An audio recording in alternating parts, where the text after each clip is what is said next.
¿Qué transforma a un héroe en un monstruo? ¿Qué lleva a un padre y esposo devoto a convertirse en el asesino de dioses? Esta es la imagen que todos conocen. Kratos, el fantasma de Esparta, sentado en el trono ensangrentado del dios de la guerra. Pero no te equivoques. Esto no es una victoria, es una sentencia de condenación eterna.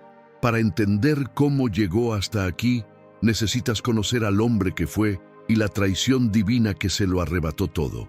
Imagina amar a tu familia más que a tu propia vida y luego ser engañado para convertirte en su verdugo con tus propias manos.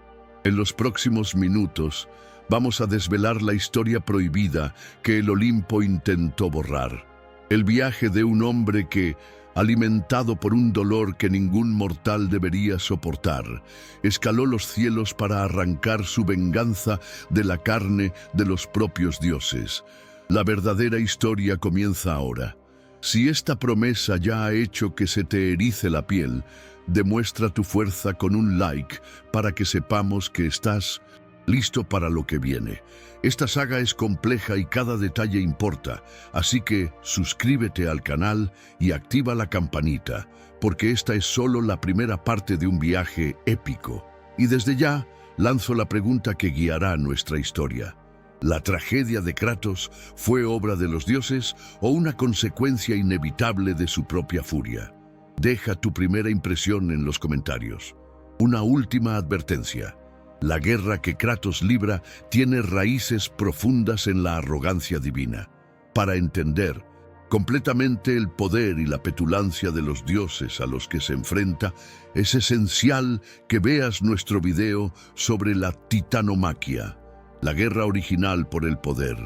El enlace está en la descripción y en el comentario fijado, y enriquecerá inmensamente tu experiencia de hoy. Ahora, con los preparativos hechos, volvamos a la Esparta bañada por el sol, al guerrero, al padre, al hombre, antes de que las cenizas lo reclamaran para siempre. Hubo un tiempo en que la piel de Kratos no estaba marcada por las cenizas de la muerte, sino besada por el sol y endurecida por el riguroso entrenamiento espartano. Él era la lanza de Esparta, la encarnación viva de la disciplina y la furia. En el campo de batalla era una bestia, moviéndose con una precisión letal que inspiraba tanta admiración en sus hombres como pavor en sus enemigos. Su ambición no conocía límites, un fuego que lo impulsaba a buscar la inmortalidad a través de la gloria, a grabar su nombre en la historia con la punta de su espada.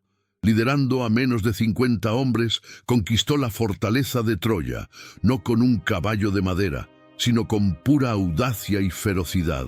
Una hazaña que hizo que su nombre se susurrara con reverencia en toda Grecia. Sin embargo, esta bestia implacable se deshacía al cruzar el umbral de su casa. Allí no era general, sino un padre que se arrodillaba para escuchar la frágil melodía de la flauta de su hija, Calíope, la única música que lograba silenciar los gritos de guerra en su mente. Era el esposo que encontraba refugio en el abrazo de Lisandra, cuyo amor era el único puerto seguro en su vida tempestuosa. «Tu ambición te consumirá, mi amor», le decía ella a veces, su voz una suave advertencia. Él la ignoraba, creyendo con la arrogancia de un hombre que nunca conoció la verdadera derrota, que su fuerza en la batalla era lo que mantenía a salvo a su familia. Luchaba con furia para protegerlos, sin darse cuenta de que cada victoria lo acercaba más a un poder al que no le importaba, el amor mortal. Estaba en la cima de su mundo, un rey en su propio dominio, peligrosamente inconsciente de que los dioses observaban, viendo en su amor no una virtud, sino una cadena que necesitaba ser rota. La arrogancia precede a la caída. Liderando a sus tropas contra una horda bárbara del este, Kratos se encontró con un enemigo que ni su táctica ni su furia podían subyugar. Los bárbaros eran incontables, una marea de salvajismo que engulló las filas espartanas. Uno por uno, sus hombres cayeron, y pronto el propio Kratos estaba de rodillas, el suelo empapado con la sangre de su ejército. El rey bárbaro, un gigante de músculos y cicatrices, alzó su martillo para el golpe final, una sonrisa cruel en su rostro. En ese segundo, que se extendió por una eternidad, la vida de Kratos pasó ante sus ojos. No vio la gloria, solo el rostro de Lisandra y Calíope, a quienes estaba fallando en proteger. Fue un fracaso tan absoluto que rompió algo dentro de él. De sus entrañas, un grito primal rasgó el aire, no para Zeus o Atenea, sino para el único dios que entendería su sed de sangre. «Ares, destruye a mis enemigos y mi vida es tuya». El cielo, antes gris, respondió con fuego. Ares no ofreció ayuda, reclamó una propiedad. Las espadas del caos no fueron un regalo, sino una marca, soldadas a su carne con el fuego del Tártaro, sus cadenas enrollándose en sus antebrazos como serpientes de metal. Eran la materialización de su desesperación, una promesa encadenada a sus brazos de que nunca más estaría en el bando perdedor, sin importar el precio que su alma tuviera que pagar. Ser el campeón de Ares era como ahogarse en un veneno dulce y adictivo.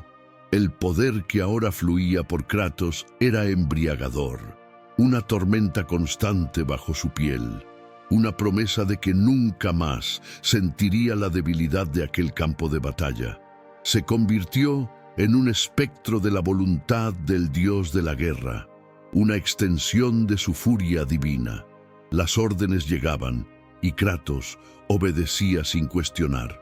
Cada ciudad que saqueaba, cada ejército que diezmaba, era un testimonio de su nueva y terrible fuerza. Liderando un pequeño contingente, marchó sobre la ciudad de Mégara, no para defenderla, sino para purificarla de una insurrección en nombre de Ares. Los soldados que lo siguieron no vieron a un general, sino a un demonio de furia, cuyas espadas encadenadas parecían tener vida propia, danzando en un arco de destrucción que no distinguía entre soldado y civil. Se decía a sí mismo que lo hacía por la gloria, por el poder que ahora lo protegía. Pero en el silencio que seguía a la carnicería, una parte de él sabía la verdad. Se estaba volviendo adicto a la violencia. Las espadas del caos no eran solo armas, eran sus compañeras, susurrando promesas de poder con cada vaivén. La imagen de su familia comenzó a convertirse en un eco lejano, ahogado por la voz retumbante de Ares en su mente. El dios de la guerra lo estaba vaciando a propósito, reemplazando cada recuerdo de ternura con un instinto de matar. Era una herramienta siendo afilada, y cada acto de brutalidad era un golpe del martillo divino, desportillando los bordes de su humanidad. Kratos sentía ese vacío creciente, pero el poder era una droga demasiado poderosa para abandonarla. Él tenía el control, o eso pensaba, sin darse cuenta de que las cadenas en sus brazos eran solo el símbolo externo de la verdadera prisión que se formaba alrededor de su alma. La tarea final de Ares, para sellar la transformación de su arma perfecta, llegó disfrazada de una prueba de lealtad. Atacar una aldea pacífica que insistía en adorar a Atenea, la principal rival del dios de la guerra. Para Kratos, inmerso en la niebla roja de su servidumbre, era solo una tarea más. Invocando la furia de su maestro, se convirtió en un tifón de muerte, indiferente a los gritos de terror, ciego por la sed de sangre que Ares instigaba. El olor a pino quemado y carne chamuscada llenaba el aire. Sentía el poder de un dios mientras sus espadas danzaban y ese poder era absoluto y adictivo. Su carnicería lo llevó a las puertas de un gran templo en el centro de la aldea. Una vieja oráculo, con ojos que veían más allá del velo del mundo, se interpuso en su camino, implorándole que no entrara, balbuceando sobre un horror que ningún mortal debería presenciar. «La bestia que cazas no está ahí dentro», gritó. Kratos la apartó como a un insecto y derribó las pesadas puertas de madera. En la penumbra del templo masacró a las últimas sombras que se movían, su sed de sangre aún no saciada.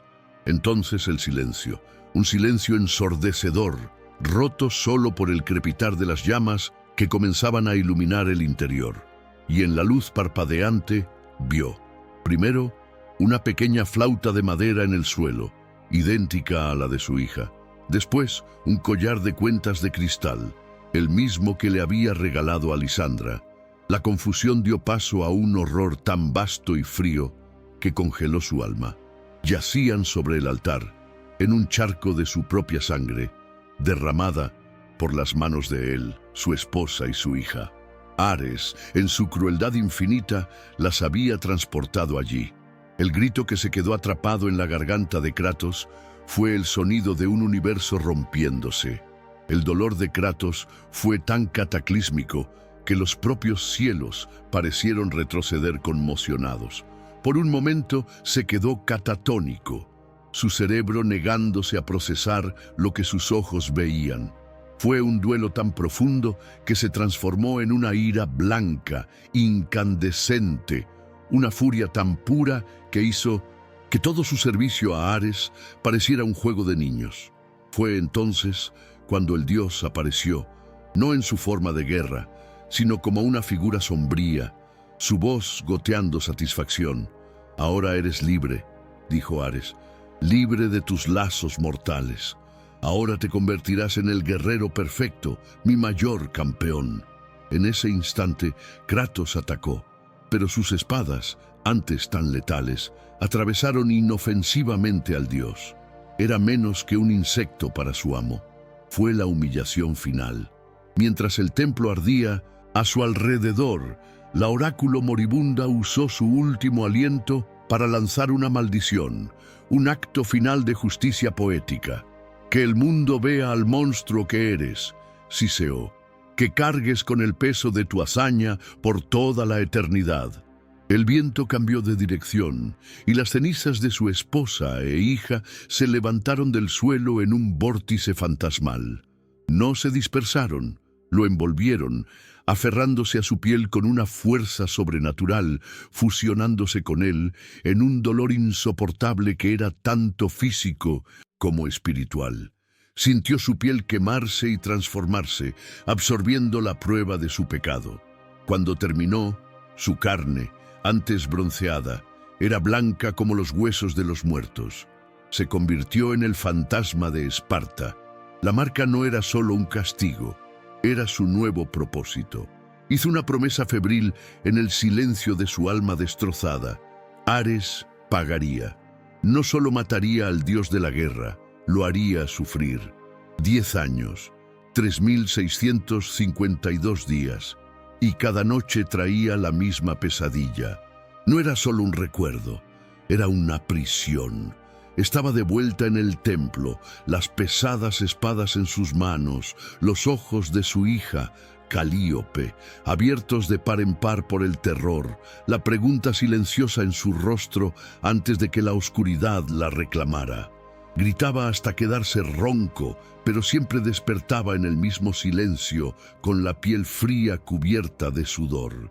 La venganza era el fuego que lo mantenía vivo, pero ¿cómo podía un mortal alcanzar a un dios que lo trataba como a un juguete? Desesperado por un momento de alivio, se vendió a los otros dioses, convirtiéndose en su perro de caza. Para Poseidón, mató a una hidra que aterrorizaba el mar Egeo. Para Afrodita, recuperó la cabeza de Medusa. Cumplió tareas imposibles, esperando que el cansancio o el favor divino pudieran comprarle una sola noche de sueño sin el rostro de su familia para atormentarlo. Era una búsqueda inútil, y los dioses lo sabían. Veían su dolor, su furia contenida, y la usaban. Fue Atenea quien finalmente le ofreció lo que más deseaba, no por compasión, sino por cálculo político. Ares, su hermano, en un arrebato de celos, estaba destruyendo la ciudad de ella. un acto que Zeus prohibía a los otros dioses impedir directamente. Se acercó a Kratos. «Ares es tu tormento y es mi problema», dijo ella. Su voz una mezcla de sabiduría y veneno. «Sírveme una última vez. Conviértete en mi campeón. Mátalo por mí, y tus pecados serán perdonados, tus recuerdos borrados». El perdón era una mentira que Kratos estaba dispuesto a aceptar, pues ella le daba la llave de la jaula de su verdadero enemigo. Para matar a un dios se necesitaba el poder de uno. Atenea le dio el objetivo, la caja de Pandora, un artefacto de poder inimaginable. El desafío: la caja estaba encerrada en un templo encadenado a la espalda del titán Cronos, y Cronos estaba condenado a vagar por el desierto de las almas perdidas, un paisaje infernal que era tanto un lugar físico como un purgatorio para el alma. Imagina poner los pies en arenas que susurran tus mayores fracasos, bajo un sol que no calienta, sino que quema con el peso de 1000 pecados. Kratos caminó durante 3 días, cada paso una batalla contra las ilusiones. Las arenas se levantaban, tomando la forma de su esposa, que lo acusaba, y de su hija, que lloraba por él. Eran torturas mentales diseñadas para llevar a cualquiera a la locura. Lo único que lo mantuvo adelante fue la imagen del rostro presuntuoso de Ares, un ancla de odio en un mar de desesperación. Finalmente lo avistó. Cronos no era solo grande, era un paisaje en movimiento. Su escala desafiaba la razón. La escalada fue una prueba de resistencia y voluntad. El cuerpo del titán era un ecosistema propio, con acantilados de piel petrificada, ríos de sudor antiguo y criaturas parásitas del tamaño de caballos que lo veían como un intruso.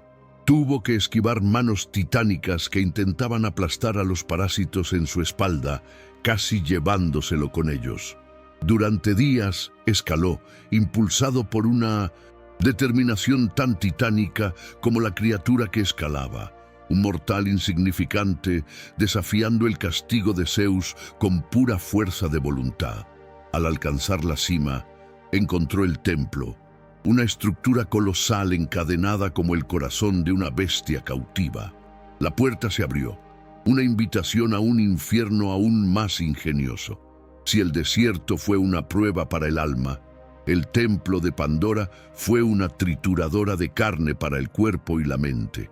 Este no era un lugar de adoración, sino una obra maestra de paranoia divina. Cada pasillo era una trampa, cada cámara un acertijo mortal. El arquitecto, Hefesto, había volcado todo su ingenio y resentimiento en la creación de un laberinto impenetrable. Kratos avanzó con la fuerza bruta de un ariete. Se enfrentó a la Sala de los Anillos, un cilindro giratorio con paredes de pinchos que amenazaba con aplastarlo. Navegó por los desafíos de Atlas, usando el peso del mundo para abrir caminos, y nadó por los salones de Poseidón, donde sirenas mortales intentaban ahogarlo en la oscuridad. Legiones de muertos vivientes, minotauros con armaduras impenetrables y arpías cuyos gritos podían hacer añicos la piedra, intentaron detenerlo.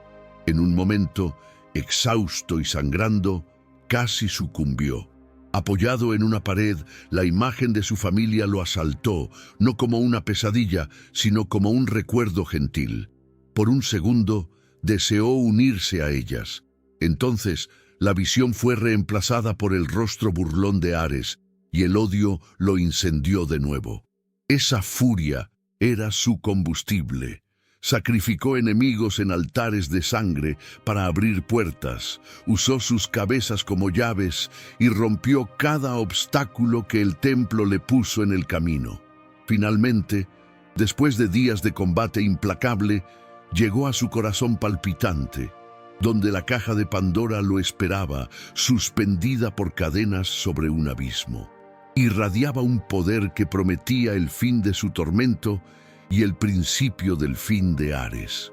Con un esfuerzo final, la reclamó, su grito de triunfo resonando por los salones vacíos. En la cima del triunfo, llegó la traición definitiva de los dioses. Con los dedos de Kratos tocando la caja de Pandora, Ares, a cientos de kilómetros de distancia en Atenas, sintió el cambio en el destino. ¡No!, rugió, su voz sacudiendo el Olimpo. Con un gesto de furia, arrancó una columna de piedra maciza de un templo en ruinas y la arrojó con precisión divina a través del desierto. Para Kratos, fue una estaca que lo clavó en el suelo del templo, un final súbito e ignominioso. La muerte. Arpías de Ares descendieron y arrebataron la caja de sus manos sin vida. Pero, ¿cómo se puede matar a un hombre que ya vive en el infierno? Su alma fue arrastrada al reino de Hades, un abismo de tormento eterno. Vio a las almas de todos los que mató tratando de arrastrarlo al río Estigia. Escuchó los gritos de su familia. Para cualquier otro sería el final. Para Kratos fue solo otro obstáculo. Con sus propias manos luchó para salir del inframundo, escalando la columna del tormento. Una herejía contra el orden natural de las cosas. Emergió de nuevo al mundo de los vivos, el olor de la tumba todavía sobre él, sus ojos ardiendo con una nueva y terrible resolución. Recuperó la caja, la abrió y sintió el poder de los dioses fluir hacia él. Creció, convirtiéndose en un gigante de furia para enfrentarse al gigante de arrogancia. La batalla subsiguiente no fue un duelo, fue un cataclismo. Ares intentó romperlo mentalmente, forzándolo a luchar contra clones de sí mismo mientras mataba versiones ilusorias de su familia. Pero Kratos resistió y, usando la espada de los dioses, un arma colosal forjada a partir de un puente, asestó el golpe final, silenciando para siempre la voz que inició su pesadilla. Con el cuerpo de Ares desintegrándose en una explosión de energía divina, un pesado silencio cayó sobre la devastada ciudad de Atenas. Kratos, encogido de nuevo a su tamaño mortal, se quedó solo en medio de la destrucción, la sangre de un dios en sus manos. Lo había logrado. La venganza que lo había consumido durante 10 largos años estaba completa. Entonces, ¿por qué el vacío en su pecho parecía más grande que nunca? Se volvió hacia los cielos, hacia Atenea, y exigió su recompensa, el olvido. La respuesta de la diosa fue fría y final, envuelta en una falsa piedad. «Tus pecados están perdonados, espartano», dijo ella, «pero tus recuerdos, ningún dios puede borrar las acciones de un hombre. Son tu carga a sobrellevar». La última esperanza de paz se convirtió en polvo. Era la traición final, dándose cuenta de que toda su vida, su dolor, su servicio, no fueron más que un juego para ellos. No vio más sentido en continuar. Caminó hasta el acantilado del suicidio, el punto más alto de Grecia, y se arrojó al abismo, buscando en el impacto con el mar la paz que el Olimpo le negó. El mundo se volvió negro, pero los dioses aún no habían terminado con él. Atenea lo sacó de las aguas, salvando el cuerpo, pero no el alma. Lo transportó al monte Olimpo y le mostró el trono vacío de Ares, hecho de cráneos y armas rotas. Era suyo si lo quería, una recompensa, un ascenso. Kratos entendió lo que era, una correa de oro para mantenerlo bajo control. Con pasos pesados caminó hacia el trono y se sentó. El nuevo dios de la guerra, observando el mundo mortal con ojos que no veían nada más que su propio fracaso, atrapado en el trono más solitario del universo. La venganza es un fuego que lo quema todo, incluido el refugio que buscas construir con sus cenizas. Al sentarse en el trono de Ares, Kratos no encontró un santuario, sino una perspectiva más clara y elevada de su prisión. Había matado al dios que lo atormentaba, pero el verdadero enemigo era el sistema, la indiferencia divina que permitía que tales horrores sucedieran. Sus pesadillas no cesaron. Ahora tenían el eco de la eternidad, amplificadas por el poder de un dios. Cada súplica de un soldado por la victoria, cada rezo de una madre por protección era un espejo de su propia historia, un recordatorio de su propia estupidez. El poder no le trajo consuelo, solo aislamiento, pero en ese aislamiento su odio no disminuyó, se refinó. Dejó de ser la furia ciega de una bestia herida y se convirtió en la ira fría y calculadora de un dios traicionado. Se dio cuenta de que la muerte de Ares no fue el fin de su viaje, sino solo el primer capítulo de una guerra mucho mayor. Ya no era el peón de los dioses, era el pecado de ellos, la consecuencia de su arrogancia, sentado en medio de ellos, usando su corona como un objetivo. Una tormenta se estaba formando en el horizonte del Olimpo, una que ellos mismos crearon. El fantasma de Esparta estaba muerto. En su lugar, el dios de la guerra planeaba, observaba y esperaba el momento adecuado para recordar a todos los inmortales que la deuda de sangre del Olimpo aún no había sido saldada y que él, la creación rota de ellos, sería el cobrador. La guerra solo acababa de empezar. Y si crees que este viaje de tragedia y venganza merece ser contado, deja tu like final para sellar tu apoyo. La pregunta que queda es, ¿encontró Kratos la justicia o solo cambió una celda por otra? Deja tu teoría final en los comentarios. Queremos saber cómo te impactó esta historia. Comparte esta saga épica con aquellos que aprecian la profundidad de los mitos y, lo más importante, suscríbete al canal, porque la guerra de Kratos contra el Olimpo está lejos de terminar y estaremos aquí para narrar cada capítulo. Gracias por vernos.